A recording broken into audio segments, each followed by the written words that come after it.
What we don't get is the subtlety of the human psyche. We don't get the power of the human psyche. You know, we were created fully man, but also fully spirit. And being fully man, we are created to function in that realm, and our psyche is programmed to take care of us.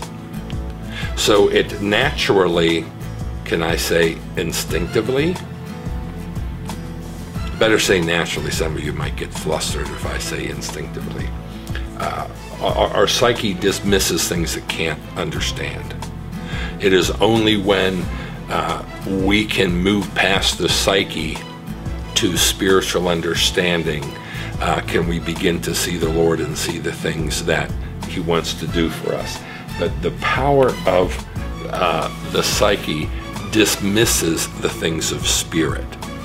The psyche replaces the things of spirit with the things of the natural man.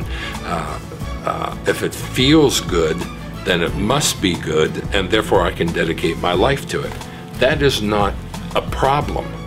It is not bad or wrong to have a cause that really deals with the needs of the world. The problem is whenever that replaces the reality of the living God. I heard an incredible statistic yesterday. I don't have it in my notes, so I'm going to give it to you anyway, and it's approximate because I don't have it written down. Over 75% of Americans under the age of 25 list their belief as either agnostic or atheist. By the time you reach 40, that number goes down to around 50%. By the time you reach 60 to 70, that number goes down to 15%, maybe 20%. Now, you know, the person giving the statistics said, well, that just naturally happens as people get closer to death, where they felt strong and secure and satisfied younger in their lives. Now they begin to see that as they get older, they really aren't in that much control anymore, and at some point they are going to die. So just in case there is a God, I'm going to say I believe in Him. But I think it's much different than that. I think the issue is much more complex than that. As we grow, we begin to sense the dissatisfaction of our causes in the natural apart from God.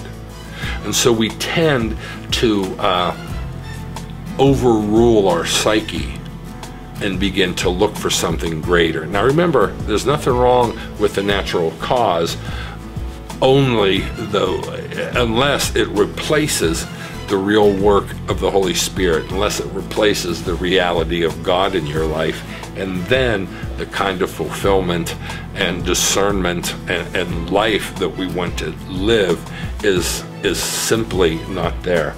The power of the mind to control what you think, the power of our psyche to make decisions for us based on the information of only the five senses is an incredible power.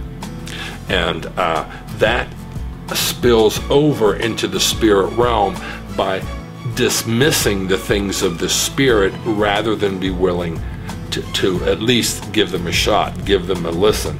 It is the power of this human psyche that has created the theologies that limit God, the doctrines that control the activity of man and limit what can be accomplished. It's a very subtle thing, but the mind does not want you to go beyond what it can comprehend. It is not safe for the human psyche. It's not safe for the man to step out in faith, to believe for a miracle, to lay in bed at night and pray into the darkness seems absurd.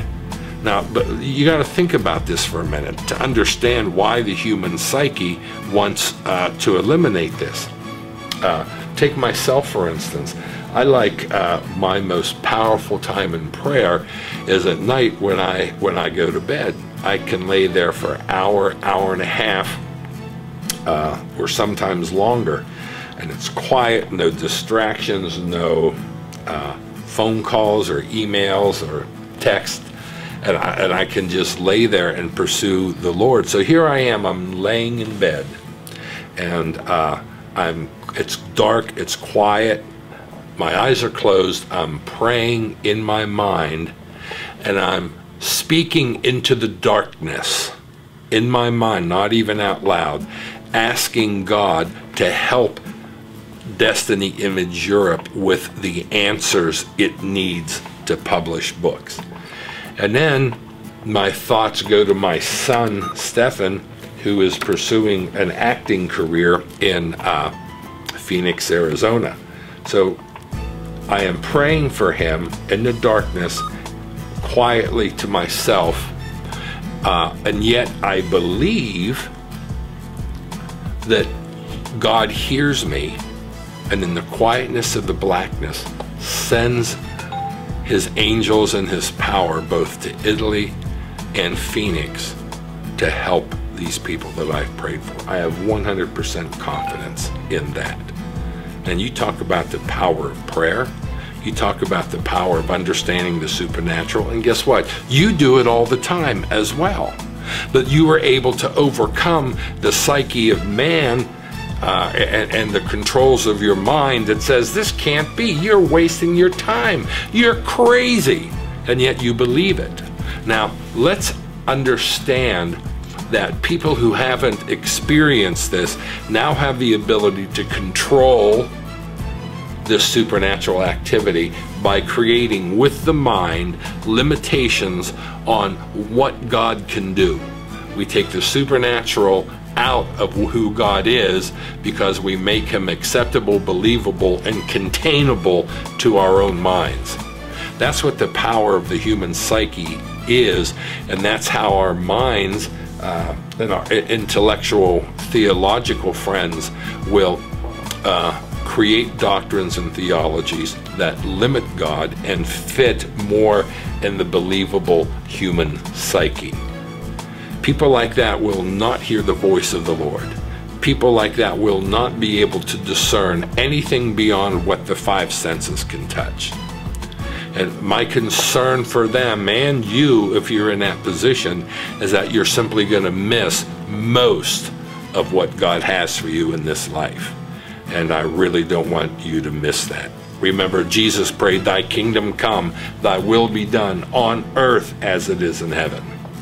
We think we are waiting to be taken up into heaven, but God is waiting for us to invite heaven into us so that his kingdom can be established in us right here on earth. A better way to pray that prayer is, thy kingdom come, thy will be done in me. Of course, I said a better way. Another way. Thy kingdom come, thy will be done on earth, but thy kingdom come, thy will be done in me. Open my mind, open my spirit.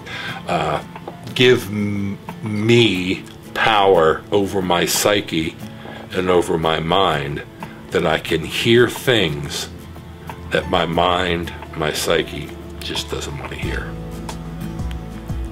Pass this video around, tell your friends about it, and contact me. Let me know how you think about these. I think this is our 6th session on this, and we'll keep going as long as I have things to talk about. Okay? Thanks. Bye-bye.